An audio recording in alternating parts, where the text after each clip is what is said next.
Hai guys, kebetulan beberapa teman saya menanyakan cara menanam cabai dan juga mereka menemui problema. Nah, video kali ini saya hendak men-share apa saja yang saya lakukan dalam menanam cabai, merawatnya agar rantingnya banyak dan juga agar bisa tumbuh buahnya, dan juga yang saya lakukan dalam menghadapi hama-hama yang mengganggu di sekitar perkebunan mini cabai saya ini. Yuk kita mulai dan jangan lupa klik subscribe dan nyalakan loncengnya.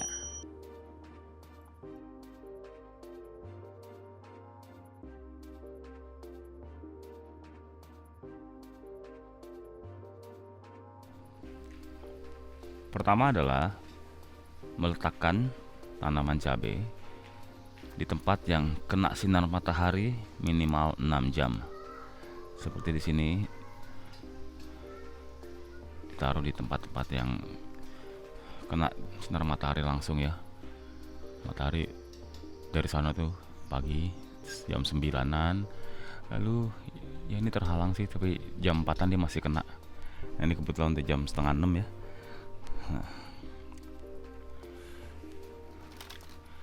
Dan yang kedua adalah pastikan tanahnya gembur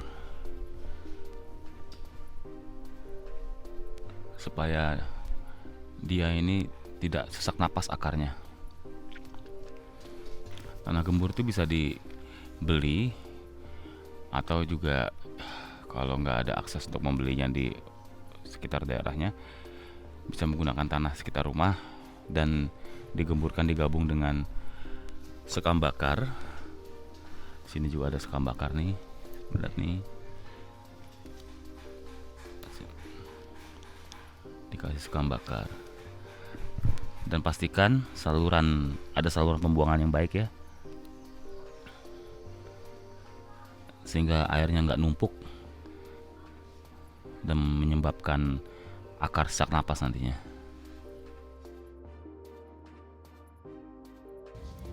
Kalau tanaman cabainya masih kecil seperti ini, sudah tumbuh bunga, jangan senang dulu ya guys, karena ini harus dihilangkan bunganya. Kenapa? Karena nanti akar akan terhambat pertumbuhannya, karena kalau masih kecil gini kita mengkonsentrasikan agar batang dan dahannya besar dulu. Jadi potong bunga-bunga ini. Nah, tuh apa-apa kena daunnya juga nggak masalah. Ini juga kecil-kecil. Pakai tangan aja.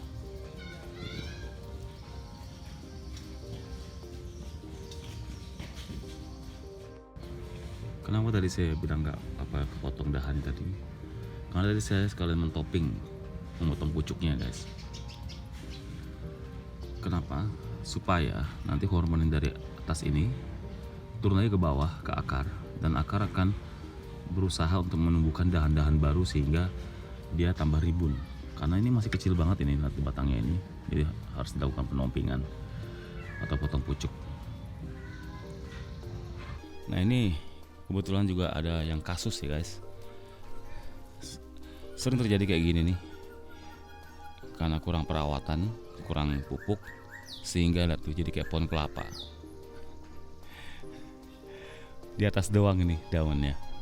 Nah, ini gimana caranya itu tadi untuk supaya dia tumbuh lagi di bawah, yaitu dengan memotong pucuknya tadi seperti yang sebelumnya saya lakukan. Jadi pemotongan pucuk itu harus dilakukan terutama kalau kasusnya kayak begini, yang saya sebut cabai pohon kelapa, yang dipotong sekitar sininya karena daunnya juga udah hancur nih.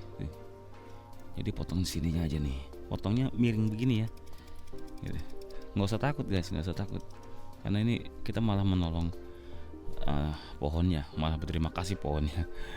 Soalnya nanti kalau nggak dipotong ini kan segini terus, dan hormonnya itu ngumpul untuk memperbaiki struktur daunnya ini yang udah rusak gitu loh. Ini udah keriting juga nih tuh. Nah, jadi potongnya begini miring. Nah tuh. Jadi kenapa kalau dia kena hujan atau air nggak numpuk di atas tapi jatuh ke bawah. Kita zoom dikit ya. Nah, gitu deh. Dan nanti hasilnya akan seperti ini. Lihat nih, kelihatan nggak nih? Ini yang saya potong pucuknya nih. Coba di fokus dikit. Nah itu dia. Ini saya potong pucuknya. Terus dia tumbuh nih yang baru segala macam nih. Butuh cabang-cabang yang baru sehingga jadi rimbun. Nah ini dia. Sehingga banyak batang-batang, batangnya jadi membesar dan tumbuh ranting-ranting yang kuat, dan akhirnya banyak ranting artinya banyak buahnya juga gitu loh, banyak tempat tuh berbunga. Gak usah takut dia akan pendek karena dia kan tumbuh lagi tuh tinggi banget sampai segini tuh, jadinya rimbun. Segini aja isinya ada kali 40-an atau 50-an. Kalau dihitung pakai jari itu aja 1, 2, 3, 4, 5 ini akan jadi cabai. Udah muncul ini ya segala macamnya nih. Tuh.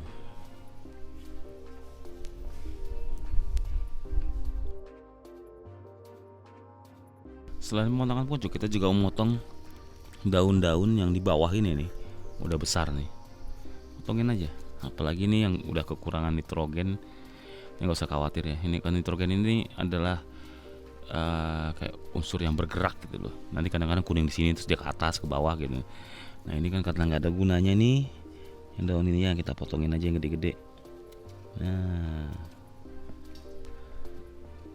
ini, iya, bagian buahnya aja supaya seimbang. Mana lagi ya? Oh ini dia ada. Kalau gede, kalau kita lihat, tuh rimbunnya kayak gitu. Jadi harus dipangkas dan jangan takut, tapi juga jangan jadi kecanduan gitu. Ntar lama-lama dipangkas, kira malah gundul semua. Masih seputar pemotongan pucuk ya guys. Misalnya kalau dari potong pucuknya, tapi ternyata perkembangannya tetap nggak baik, kita bisa melakukan pemotongan pucuk ulang. Seperti di sini nih, dia tumbuhnya malah di sini, di bawahnya enggak gitu loh. Nah kalau kayak gini nggak masalah dipotong pucuk ulang, apalagi kayak daunnya ini udah nggak bener nih. Nah ini kita potong aja sekalian, buang apa bunga-bunganya. Kita potongnya pas di sekitar mana ya? Ini kan ada batang utamanya, kelihatan nggak ya? Nih batang utama ke atas. Nah nih dari sini kelihatan batang utama yang mana. Ini batang utamanya ke sini. Jadi ini kita potong di sini aja nih. Tas, dah. Jangan lupa diperhatikan, ini ada hama putih nih. Yang ini yang membuat daun apa namanya rusak gitu ya. Dan itu bisa dihilangkan dengan menggunakan air yang dicampur dengan bawang putih yang direndam semalaman lah. Nah, ini belum saya kasih lagi minggu ini, jadi udah diserang lagi.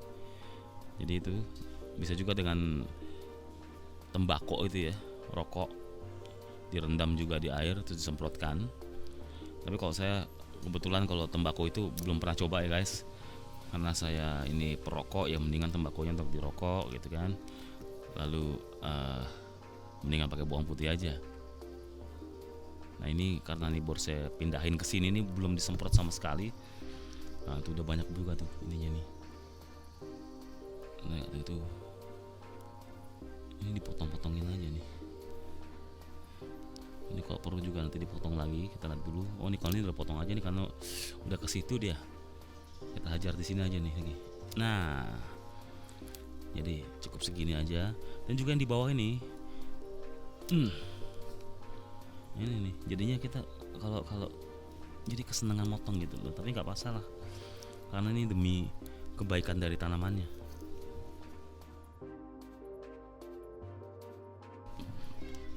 Lalu bagaimana dengan pemupukan? Kalau pemupukan saya menggunakan ini Mutiara Sprinter pada cabai-cabai yang baru tumbuh. Tujuannya adalah untuk memperbanyak daun. Nah karena Sprinter ini juga lumayan tinggi, yaitu unsur P dan K nya 10-10 ya, udah cukup lah untuk pembentukan batangnya ini guys. Dan setelah dia banyak batang dan rantingnya, baru diganti dengan yang unsur P dan K-nya lebih tinggi atau yang seimbang aja. Bisa NPK Rusia yang 16 16 16. Ya pokoknya perhatikan aja angkanya gitu. Dan yang terpenting adalah mencari pupuk yang gampang larut sehingga nggak lama gitu loh. Karena ada yang udah ditunggu sampai berjam-jam dia nggak larut-larut, nggak tahu itu pupuknya palsu atau gimana, nggak ngerti saya. Makanya saya lebih aman pakai pupuk yang buatan dari si ini nih, Merauke, sama satu lagi yang Rusia itu. Tapi serah sih, kalau pupuk sih nggak ada pakemnya. Kebetulan memang yang bisa saya dapat itu doang gitu, 2 itu. Dan itu bekerja dengan baik dan saya gunakan di kebun ini semua. Nah kalau yang di pekarangan, nah ini walaupun ini polybag guys, ini bawahnya saya bolongin. Mau saya angkat jebol gitu ya, tapi ini saya bolongin ke bawah supaya akarnya bisa nembus ke bawah sini dan akhirnya bergabung dengan tanah di pekarangan ini.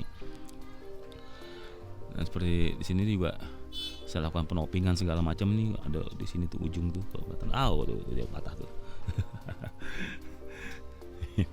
Bekas toping agar tumbuh-tumbuh yang lain. Nah kalau kayak gini pemupukannya juga nggak usah terlalu gila-gilaan lah. Biasain ini aja karena udah banyak unsur hara di sini. Dan yang terpenting jangan sampai dia kekurangan air, itu aja. Dan kalau mau dikasih pupuk juga bisa juga ditaruh di samping-sampingnya, nggak usah dicairkan. Tapi kalau mau dicairkan juga nggak masalah juga. Tapi dosisnya ringan-ringan aja. Karena hanya untuk memboosting doang. Lain halnya kalau di dalam polybag, karena dia terbatas, unsur haranya dalam polybag itu kan hilang dan harus diganti supaya memenuhi kebutuhan dari tanaman itu. Kalau enggak ya habis unsur haranya dalam polybag itu.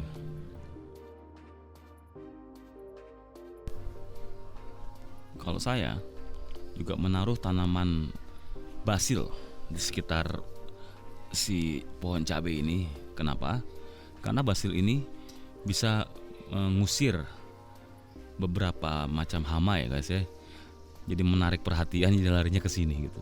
Apalagi kalau udah berbunga. Misalnya yang seperti di sini nih. Nah, ini ada yang berbunga. Nanti segala macam hama itu akan tertariknya ke sini gitu. Dan juga kebetulan yang kalau yang basil ini adalah basil sweet Thai ya. Wanginya tuh luar biasa, dan itu juga wanginya itu mengusir beberapa jenis hama. Nah, seperti di sini ini juga nggak ada yang kena putih-putih gitu. Cuma yang di bagian sana doang gitu. Jadi kalau bisa ya tanam aja basil di situ. Ada juga sih macam-macam tanaman lainnya yang cocok untuk menjadi pendamping cabai. Dan bisa dilihat banyak yang buat review-review di YouTube-nya. Tapi karena saya sukanya basil, saya coba basil dulu dan ternyata basil itu benar bisa untuk mengusir beberapa hama. Dan yang nggak kalah penting ya guys, jangan lupa dipetikin cabenya. Ini kebetulan salah satu contoh yang saya petikin nggak rata ya. Tapi ya mendingan dipetikin semua kalau udah ada buahnya nih, supaya nanti ada tumbuh lagi. Dia tumbuhnya matangnya bersamaan.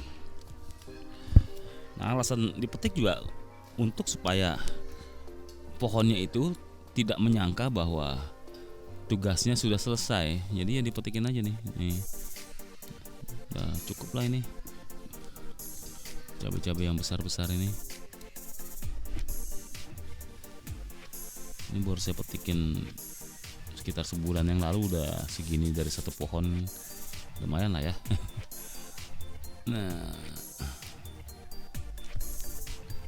petikan aja semua supaya nanti di habis ini tumbuh lagi besarnya juga merata. Karena dulu awal-awal kejadian ya guys, saya nggak petikin buahnya cuma 5 itu ya, terus nggak tambah-tambah gitu loh sampai dia merah. Nah setelah saya petikin, nah ini tumbuh segini, banyak, lumayan banyak. Sebentar, nah lumayan kan segini. Dan teman-teman, inilah cara-cara yang saya lakukan dalam menanam dan merawat cabai dan mengatasi permasalahan-permasalahan terjadi di perkebunan saya. Dan ini adalah cara saya pribadi, bukan cara yang paling sempurna. Dan semoga ini bisa bermanfaat buat teman-teman sekalian. Dan bagi teman-teman yang mempunyai tips dan trik yang lainnya juga bisa di-share di kolom komentar. Dan bagi yang belum subscribe bisa mendukung kami dengan mengklik subscribe dan men-share video ini sehingga membuat kami lebih semangat untuk membuat video-video berikutnya seputar tanaman. Terima kasih.